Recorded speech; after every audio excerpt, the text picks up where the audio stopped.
Why do you think Iron Dome failed? Why do you say Iron Dome failed?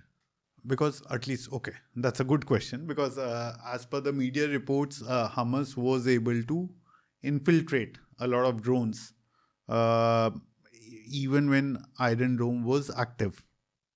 Okay, so Iron Dome is a system that is designed to stop missiles, right? Equivalent to the maybe not S-400 but little lower range grade missiles, right?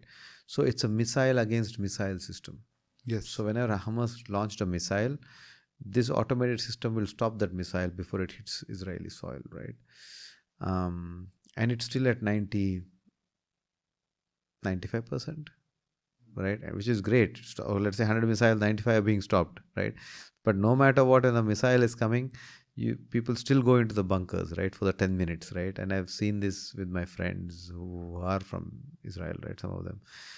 They'll be like, bro, shit, I got to go down, to the bunker. So they go down for 10 minutes and they come back and move on with their lives, right? So that in that 10 minutes, we don't know whether there's a 95% chance it will be stopped, but there's a 5% chance it will hit something. So people do take the precautions required with their alarms and other things, right?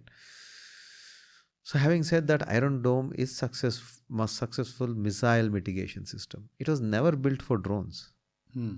right? I don't think they ever claimed that they were built for drones, right? Yeah.